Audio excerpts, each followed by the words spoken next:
महबूब बंदे अब्दुल कादिर के कहने पे बख्श। बेशक, सुभान अल्लाह, सुभान अल्लाह, वो मकाम है। माशाअल्लाह।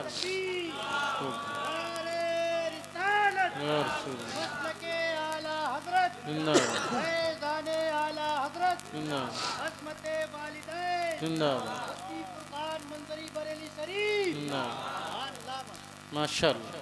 ये शबे बारात आ रही है, सिर्फ हलवा खा करके नहीं इसको गुजारना है, बल्कि अल्लाह की इबादत करके इस रात को गुजारना है, कुरान की तिलावत करके इस रात को गुजारना है। तौबा करो अपने गुनाहों से, माफ़ी मांगो अपने गुनाहों से। क़यामत के दिन जो जान को पिघलाने वाला होगा, जहाँ कोई किसी का यारो मददगार नहीं होगा। आदमी को सबसे ज़्यादा नाज किन रिश्तों पे है? किन रिश्तों पे आदमी को नाज है दुनिया में?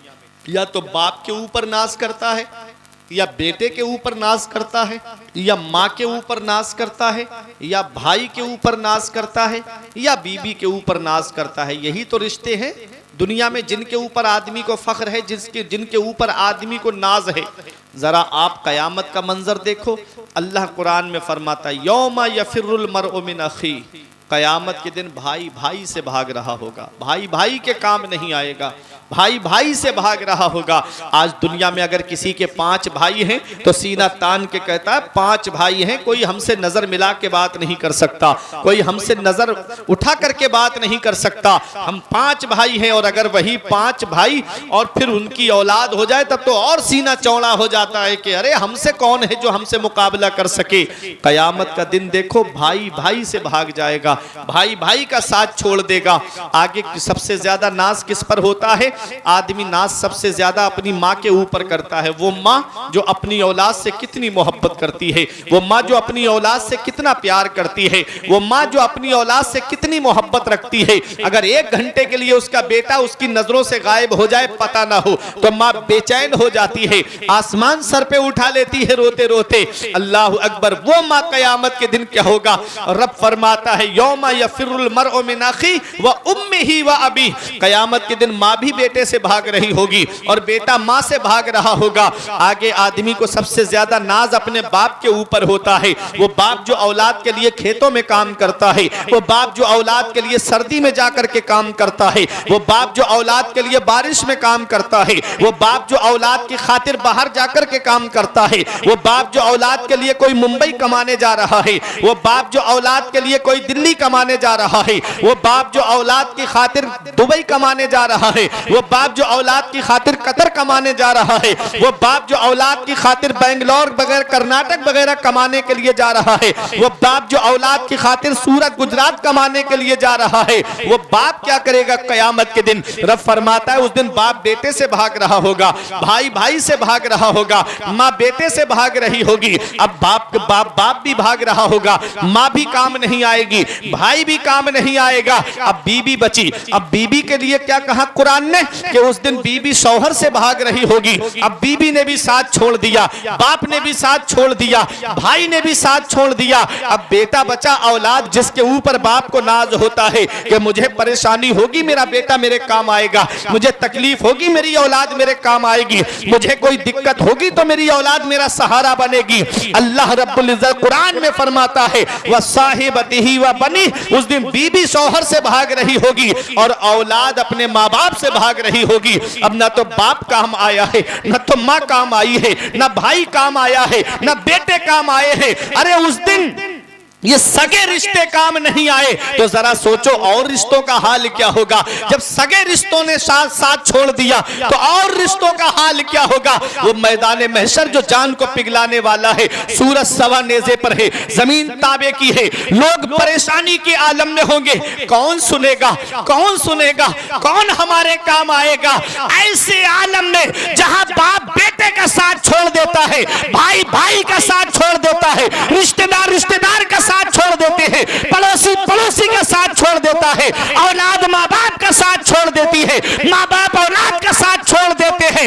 ऐसे आलम में कोई और काम नहीं आता है बल्कि के मदीने वाले मुस्तफा काम आते हैं, हमारे आका काम आते हैं। आला हजरत पुकार के कहते हैं जहां सब परेशान होंगे, जहां कोई किसी के काम नहीं आ रहा होगा, बाप भाग गया है, माँ काम नहीं आई, बाप काम नहीं आया, बेटा काम नहीं आया, रिश्तेदार काम नहीं आए, पड़ोसी काम नहीं आए, आला हजरत कहते हैं पेश हक मुजदा शफाअत का सुनाते जाएंगे, पेश हक मुजदा शफाअत का सुनाते जाएंगे, आप रोते जाएंगे, हमको हंसाते नारे तकबीर, नारे रिसालत, मसलके आला हजरत, मसलके आला हजरत, फैजाने ताज शरिया, नारे तकबीर, नारे रिसालत, जिंदाबाद जिंदाबाद।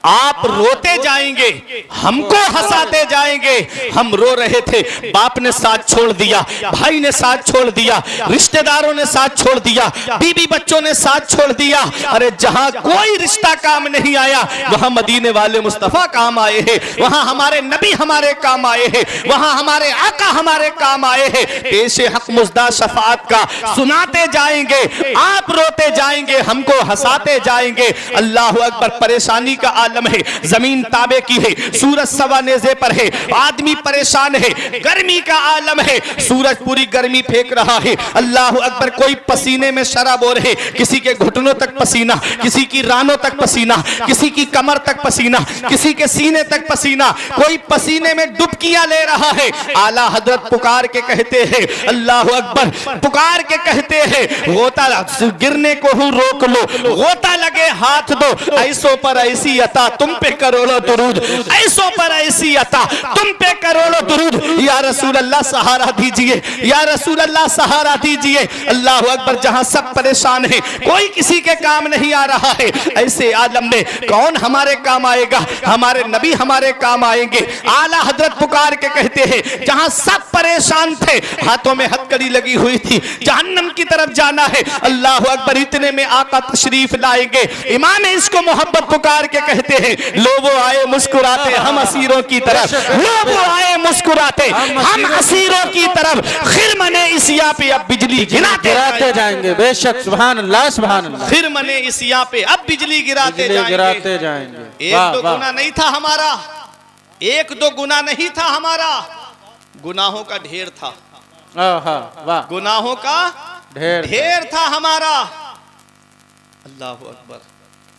फिर मने इसिया पे अब बिजली गिराते जाएंगे। जब पेड़ पौधा लगता है खेत में, जब आप जाते हो गेहूं बोते हो, तो जब वो निकलता है उसे पौधा कहते हैं, और जब फसल तैयार हो जाती है तो फिर वो खिरमन बन जाता है ना। मिसाल के तौर पे फसल काट करके लाए और ला करके एक जगह जमा कर दी गेहूं खंदने से पहले, वो सब गेहूं जमा है, वो खिरमन है, ढेर, गुनाहों का ढेर, गुनाहों का ढेर। अल्लाह अकबर। आका तशरीफ लाएंगे तो वो गुनाहों का जो ढेर है ना,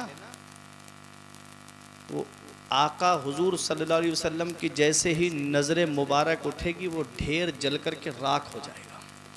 बेशक बेशक, सुभान अल्लाह। लो वो आए मुस्कुराते हम असीरों की तरफ, खिर मने इस यहाँ पे अब बिजली गिराते जाएंगे, खिर मने इस यहाँ पे अब बिजली गिराते जाएंगे। हम डर रहे थे, पता नहीं हमारा हाल क्या होगा, पता नहीं हमारा हाल क्या होगा। लोगों, अपना रिश्ता नबी की बारगाह से मजबूत कर लो, अपना रिश्ता आका की बारगाह से मजबूत कर लो। जहाँ बाप बेटे के काम नहीं आता, जहाँ रिश्तेदार के काम नहीं आते, जहाँ पड़ोसी पड़ोसी के काम नहीं आता है, वहाँ मदीने वाले मुस्तफ़ा अपने गुनहगार उम्मतियों के काम आते हैं। आला हजरत फरमाते, जो ना भूला आज तक हम गरीबों को रज़ा, जो ना भूला आज तक हम गरीबों को रज़ा, अपनी याद उसकी अपनी आदत कीजिए, कीजिए चर्चा उन्हीं का सुबह शाम, जाने काफिर पर क़यामत कीजिए, गैज़ में जल जाए बेदीनों के दिल, या रसूल अल्लाह की कसरत कीजिए। बेशक बेशक, सुभान अल्लाह। तो मेरे आका हुजूर सल्लल्लाहु ताला अलैहि वसल्लम इस उम्मत के गम में रातों में रोते थे, और हज़रत उवैस करनी को भी पैगाम पहुंचवाया। आका ने तो फरमाया, मेरे उवैस से कहना कि वो मेरी गुनाहगार उम्मत के लिए बख्शिश की दुआ करें। इधर हज़रत फ़ातिमा का निकाह हो रहा है, तो नबी ने करीम सल्लल्लाहु अलैहि वसल्लम से अर्ज़ करती हैं, बाबा मेरा जो महर रखा जाए तो आका महर ये रखा जाए कि आप अपनी उम्मत की शफाअत की जब दुआ कर रहे हो तो फातिमा पीछे से आमीन कह दे। यहीं से तो बात निकली थी। कैसे दुआएं की हैं, अल्लाह अकबर। हम गुनाहगारों के लिए हज़रत फ़ातिमा रातों में दुआएं करती थी, हसनैन करीमैन दुआएं करते थे रात में उठ उठ करके। हम गुनाहगारों के लिए मेरे आका ने बेटी को सीने से लगा के फरमाया, फ़ातिमा तूने बहुत बड़ी चीज़ मांग ली मेरी बेटी। हज़रत फ़ातिमा रो रही थी। हज़रत जिब्राइल अलैहिस्सलाम आए और अर्ज़ किया, आका अल्लाह आपको सलाम फरमाता है और रब फरमाता है फ़ातिमा से कह दो, मेरे आका फ़ातिमा से कह दो कि क़यामत में दुआ करना नबी का काम है, आमीन कहना फ़ातिमा का काम है और जन्नत देना परवरदिगारे आलम का काम। बेशक नबी ने अपनी बेटी फ़ातिमा का निकाह फरमाया और जब फ़ातिमा तो ज़हरा को रुखसत किया मेरे आका ने, तो मेरे आका ने अपनी बेटी को जो चादर ओढ़ाई थी उसमें 17 पेवंद लगे हुए थे।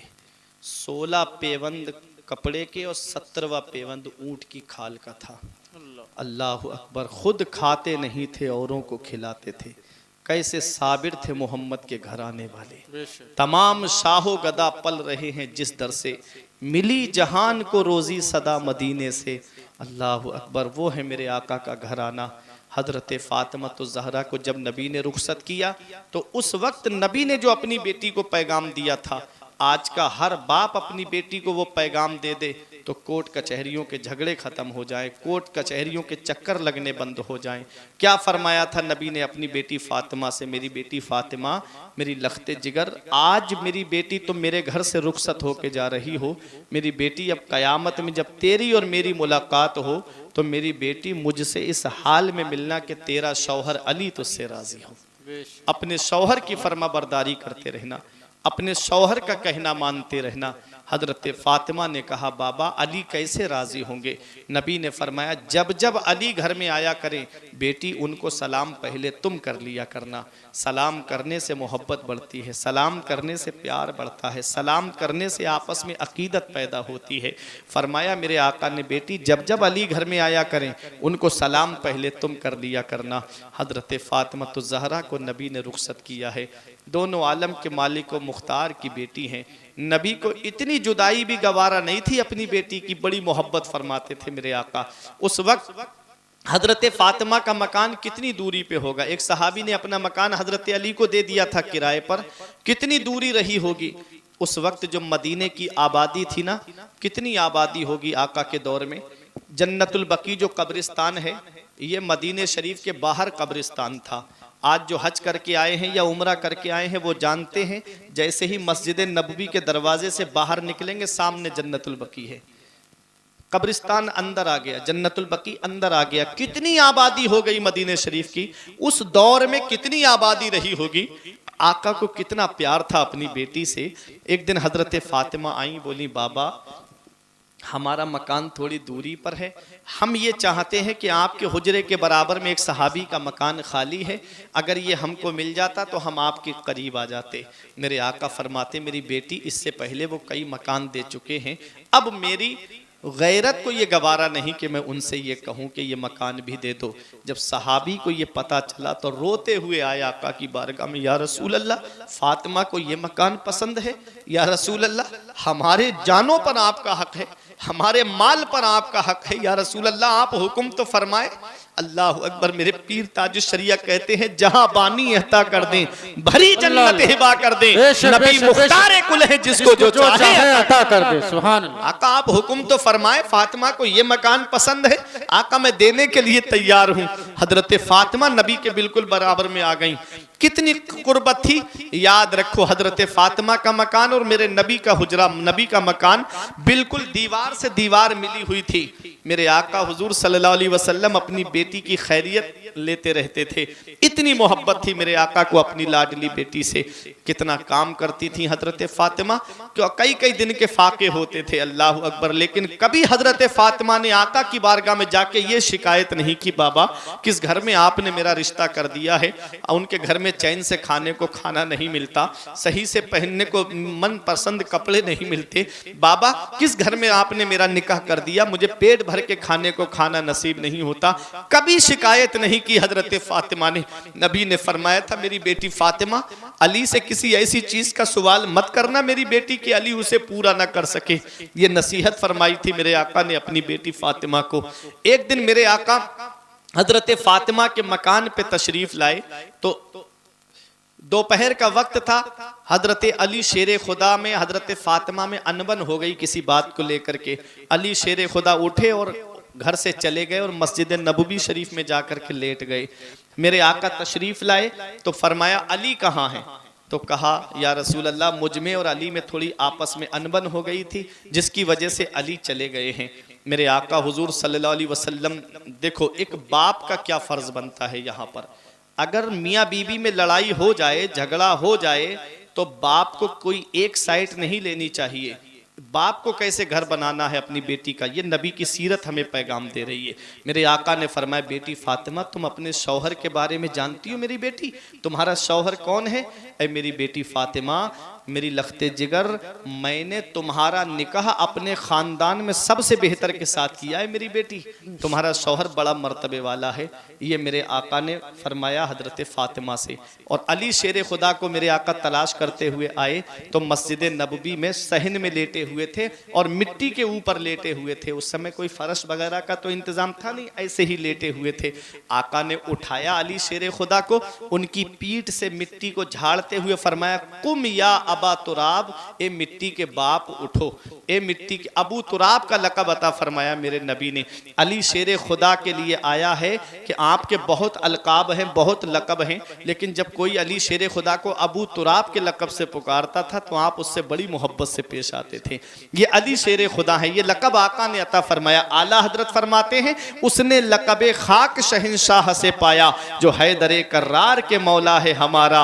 हम खाक हैं और खाक ही मावा है हमारा, खाकी तो वो आदम जद्दे आला है हमारा। हम खाक उड़ाएंगे जो वो खाक ना पाई, आबाद रजा जिस पे मदीना है हमारा। बेशक बेशक। हजरत अली शेर खुदा को आका ने उठाया और फरमाया अली, तुम जानते हो मैंने तुम्हारा निकाह किसके साथ किया है?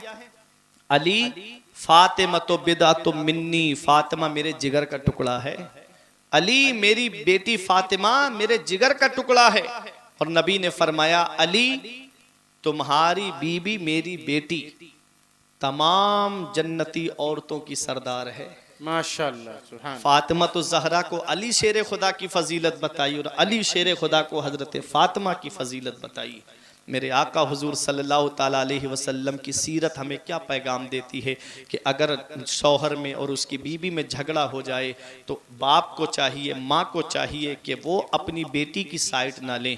देखो हमारे नबी की सीरत हमें पैगाम दे, कितनी बेटियों का घर उनकी माओं ने बर्बाद करवा दिया, कितनी बेटियों के घर तबाह हो गए उनकी माँ की वजह से। जो लड़की अपनी माँ से फ़ोन पर कोचिंग लेती होगी उसका घर कभी सलामत नहीं हो सकता, उसका घर कभी नहीं बचेगा। क्यों? क्योंकि माँ औरत नाकिसुल अक्ल होती है, मर्द के मुकाबिल औरत में आधी अक्ल होती है। ज़रा सा कोई झगड़ा हुआ, लड़ाई हुई, माँ फ़ोन करके कहती है तू घर पे आ जा, उसके घर की ईंट से ईंट बजवा देंगे। इस मौके पे सब्र से काम लेना है कि बेटी हमने तेरा निकाह कर दिया है, ऐ मेरी लख्ते जिगर हमने तेरी शादी कर दी है, अब वही घर तेरा घर है, तेरा शौहर तेरे लिए सब कुछ है। ऐ बेटी अपने शौहर की फर्मा बरदारी करो, अपने शौहर का कहना मानो। बेटी शौहर का मकाम ये है, नबी फरमाते हैं कि अगर दुनिया में और अल्लाह के अलावा किसी इंसान के लिए सजदा जायज होता तो मैं औरतों को हुक्म देता कि वो अपने शौहरों को सजदा करें। ये किसने फरमाया है? ये पैगंबर इस्लाम ने फरमाया। सोचो शौहर का कितना बड़ा मकाम है। नबी ने फरमाया कि शौहर के नाक के एक नथने से खून और दूसरे से पीप बहता हो और औरत उसे अपनी जुबान से साफ करे तब भी शौहर का हक अदा नहीं कर सकती। ये शौहर का मकाम है। और शौहरों के लिए नबी ने क्या फरमाया? हज्जतुल वदा के मौके पे नबी ने जब आखिरी हज फरमाया अपनी उम्र अपनी ज़िंदगी मुबारक का, तो नबी ने सहाबा इकराम 1.25 लाख सहाबा का मजमा था, फरमाया मैं औरतों के बारे में तुम्हें ख़बरदार करता हूँ, तुम अपनी औरतों के साथ इंसाफ करना। नबी ने फरमाया औरतों के साथ इंसाफ करना। नबी फरमाते हैं जब खुद कपड़े पहनना तो उन्हें भी कपड़े पहनाना, जब खुद खाना तो अपनी औरतों को भी अपनी बीवियों को भी खिलाना। ये पैगंबर इस्लाम अलैहिस्सलाम ने पैगाम दिया था। और अल्लाह का कुरान क्या पैगाम देता है? अल्लाह कुरान में फरमाता है वआशिरुहुन्ना बिल मारूफ, अपने घर वालों के साथ मोहब्बत से पेश आओ, अपने घर वालों के साथ हुस्न सुलूक से पेश आओ। बाहर तो अखलाक बहुत अच्छा है हमारा, बाहर जाएंगे तो बड़ी मोहब्बत से बात करेंगे, बड़ा प्यार से बात करेंगे। खेतों पे जाएंगे तो बराबर वाले खेत वाले से मोहब्बत से बोलेंगे, मार्केट में जाएंगे तो दुकान वाले से बराबर बड़ा मोहब्बत से बोलेंगे। और जैसे ही घर के अंदर आए बच्चों पे गुस्सा करना शुरू, बीवी पे गुस्सा करना शुरू, कभी माँ बाप पे गुस्सा करना शुरू। अल्लाह कुरान में फरमाता वआशिरुहुन्ना बिल मारूफ, अपने घर वालों से मोहब्बत से पेश आना, अपने घर वालों से मोहब्बत से बात करना, अपने घर वालों से प्यार से बात करना। ये अल्लाह का कुरान हमें पैगाम दे रहा है। हजरत उमर फारूक आज़म रज़ी अल्लाह ताला अन्हु का दौर है। एक साहब की बीवी बहुत झगड़ती थी, उनसे बहुत झगड़ा करती थी। उन्होंने सोचा चलो अमीरुल मोमिनीन के पास चलते हैं। उमर फारूक आज़म अमीरुल मोमिनीन है, कोई ना कोई नुस्खा ऐसा बताएंगे कि घर के झगड़े ख़त्म हो जाएं। तो आए तो क्या देखते हैं कि उमर फारूक आज़म की बीवी अपने शौहर पे यानी उमर फारूक आज़म पे गुस्सा कर रही हैं। जरा आप सर झुकाए सुन रहे हैं और वो बोलती जा रही हैं, आप सर झुकाए सुन रहे हैं। वो आया था तो नुस्खा पूछने के लिए कि अमीरुल मोमिनीन कुछ बता देंगे कि औरत को कैसे कंट्रोल में किया जाए, औरत जो है ज़ुबान दराजी करे या ज़्यादा झगड़ा करे तो कैसे उसको समझाया जाए। तो यहाँ तो खुद इनकी बीवी इनसे झगड़ा कर रही हैं और उमर फारूक आज़म सर झुकाए सुन रहे हैं, बिल्कुल नहीं बोल रहे हैं। थोड़ी देर तक वो देखता रहा, फिर उसके बाद जाने लगा। जब जाने लगा तो बुलाया उमर फारूक आज़म ने, भाई कैसे आए और कैसे चल दिए? उसने कहा हुजूर मेरी बीवी मुझसे बहुत झगड़ा करती है, तो मैंने सोचा था कि आप अमीरुल मोमिनीन हैं, कोई नुस्खा बताएंगे कि झगड़ा ख़त्म हो जाए मेरे घर का। आपके घर में खुद यही मामला है, आपकी बीवी खुद आपसे झगड़ रही हैं। तो आपने फरमाया कोई जवाब मिला? बोले आप क्या जवाब दोगे, मुझे तो कोई जवाब नहीं मिला। समझना, देखो बड़ों की बातें भी बड़ी होती हैं। फरमाया कोई जवाब मिला? कहा मुझे तो कोई जवाब नहीं मिला। आप तो खामोश थे, सर झुकाए सुन रहे थे। फरमाया यही तो जवाब है।